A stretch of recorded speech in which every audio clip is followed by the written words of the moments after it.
కావాలనే మీ కలను నెరవేర్చుకోండి. మొదటి కన్సల్టేషన్, మొదటి స్కానింగ్ ఉచితం. వివరాల కొరకు హెడ్ ఫెర్టిలిటీని సంప్రదించండి. నమస్తే, నేను Keshav. Welcome to Suman TV. Andhra Pradesh ప్రభుత్వం టూరిజం పైన పెద్ద ఎత్తున ఫోకస్ పెట్టింది. రాష్ట్రంలో ఉన్నటువంటి సుదీర్ఘమైన తీర ప్రాంతాన్ని ఉపయోగించుకొని అలానే ప్రకృతి వనరుల సహాయంతో పర్యాటక క్షేత్రాలని అభివృద్ధి చేయాలని భావిస్తుంది. దీని నుంచి పెద్ద ఎత్తున రాబడిని కూడా ప్రభుత్వం ఆశిస్తుంది.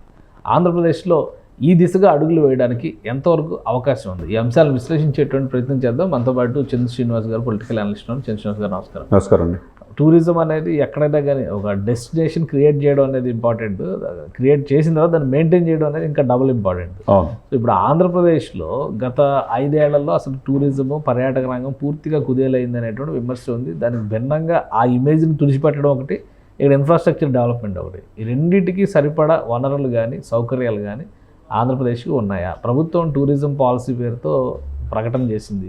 సో దాన్ని యథాతథంగా అమలు చేయాలన్నా కానీ ఫండింగ్ కావాలి. ఎలా ముందడుగు వేసే అవకాశం? అంటే తీర ప్రాంతం గుజరాత్ తర్వాత ఈ దేశంలో ఉండి కూడా గత 5 సంవత్సరాలు నిర్లక్ష్యానికి గురైంది.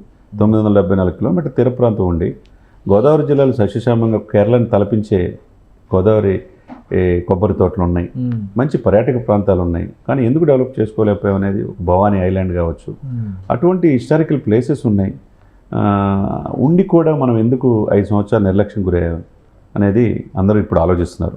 ఏదైనా కేశవ్ గారు, ఏ దేశమైనా ప్రామాణికంగా తలసరి ఆదాయం పెరగాలన్నా, ఇతర దేశాల నుంచి పర్యాటకులు రావాలన్నా, ఆ దేశం ఆర్థికంగా సుభిక్షంగా ఉండాలంటే టూరిజం మనం చూసాం.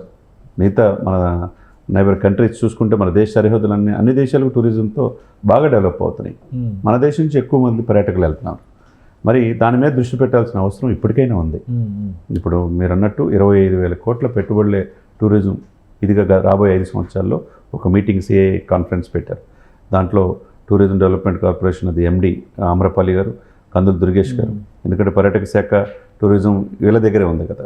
కాబట్టి ఆంధ్రప్రదేశ్కు ఉన్న అపారమైన వనరులు, సహజ వనరులు ఉపయోగించుకోవటం వల్ల గత పాలకుల వల్ల ఒక స్ట్రాటజిక్ ప్లాన్ ఎలా ఉంటుంది? ఇప్పుడు పుష్కరాల గురించి మాట్లాడారు, అఖండ గోదావరి డెవలప్మెంట్ చేస్తామని చెప్పని గండికోట ప్రాజెక్టు విడిగా పుష్కరాలకు సంబంధించి ఇది. అక్కడ ఇన్ఫ్రాస్ట్రక్చర్ డెవలప్ చేసి పర్యాటకాన్ని ఆకర్షించే ద్వారా ఓన్లీ పిలిగ్రిమ్ సెంటర్లుగానే ఇవి మారే అవకాశం ఉంటుంది. లేదండి, అది పర్యాటకులకి ఆకర్షిస్తేనే అక్కడ ప్రపంచ బాహుల్యంలోకి వస్తుంది. ఇప్పుడు వీళ్ళు చెప్పింది ఏంటంటే, గతంలో లాగా మీకు ఇబ్బంది పెట్టడం, మీకు వెసులుబాటు, ఇమ్మీడియట్గా పర్మిషన్స్ ఇస్తాం, కంపెనీలు రాండి ఇన్వైట్ చేస్తున్నాయి. టూరిజం, హోటల్ ఇండస్ట్రీ కావచ్చు, మిగతా పర్యాటకులు. మీరు అన్నట్టు ఇనీషియల్గా పెట్టుబడి పెట్టడానికి ముందుకు ప్రైవేట్ కంపెనీలు కూడా రావాలి. టూరిజం డెవలప్ చేయాలంటే, అక్కడ వనరులు బాహ్య ప్రపంచాన్ని తెలియాలంటే. ఇప్పుడు 7 మంత్రులు కలిసినప్పుడు కూడా 7 ప్రాజెక్ట్స్ ఓకే చేయించారు. ఎవరు? Honourable deputy CM Pawan Kalyan garu. దాంట్లో మీరు చెప్పిన అఖండ గోదావరి ప్రాజెక్టు కావచ్చు, తర్వాత గండికోట ప్రాజెక్టు కావచ్చు, 142 కోట్ల శాంక్షన్ కూడా అయింది. దాంతోపాటు రోడ్డు కనెక్టివిటీ ఉండాలి. దీంతోపాటు మనం చూసాం, ఎందుకంటే టూరిజం మీద మొదటి నుంచి కూడా దృష్టి పెడుతున్నారు చంద్రబాబు నాయుడు గారు. ఆ దిశగా మనం డ్రోన్ విన్యాసాలు చూసాం. తర్వాత ఆర్టిఫిషియల్ ఇంటెలిజెన్స్ హబ్గా విశాఖపట్నం చేస్తా అంటున్నారు. దాంట్లో వీటన్నిటికీ అసలు నిర్వహణకి సంబంధించి డబ్బులు ఎక్కడి నుంచి వస్తాయి? వీళ్ళు ప్రణాళికలు అయితే రెడీ చేస్తున్నారు. మొత్తం కేంద్రం మీద ఆధారపడమేనా, లేదంటే ఆల్టర్నేటివ్ రెవెన్యూ సోర్సెస్ ఏమైనా ఉన్నాయి? ఆల్టర్నేటివ్ ఉండాలండి. ప్రభుత్వ ప్రైవేట్ భాగస్వామ్యంలో వస్తుంటాయి ఎక్కువగా టూరిజం చేయాలంటే.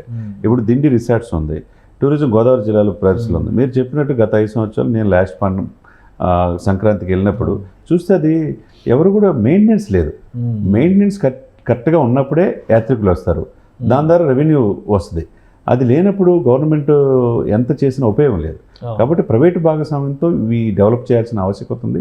అదేవిధంగా సెంట్రల్ నుంచి కూడా తీర ప్రాంత రిసోర్స్ ఫుడ్ ప్రాసెసింగ్ యూనిట్స్తో పాటుగా టూరిజం డెవలప్ చేయడానికి కేంద్ర ప్రభుత్వం నుంచి కూడా నిధులు తెచ్చుకునే అవకాశం ఉంటుంది.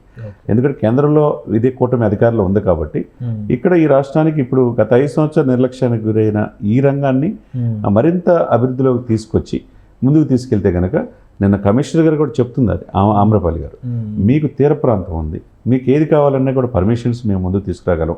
తర్వాత అందులో ఎవరు కూడా సెలబ్రిటీలో తీసుకురావాల్సిన అవసరం, పవన్ కళ్యాణ్ గారే ఒక సెలబ్రిటీ కాబట్టి ఆయనకు ఉంది విశేష ఆదరణ ఉంది. కాబట్టి ఆయన ముందుగా దీన్ని అభివృద్ధి చేసుకోవడానికి ఒకవైపు పార్కులు, ఒకవైపు అన్నీ కూడా చేసుకోవడానికి మెండుగా అవకాశాలు ఇప్పుడు కనపడుతున్నాయి. రైట్. థ్యాంక్ యూ చంద్ర శ్రీనివాస్ గారు. ఇది ఆంధ్రప్రదేశ్ ప్రభుత్వం టూరిజం పాలసీని పెద్ద ఎత్తున ప్రమోట్ చేయాలని డిసైడ్ చేసింది.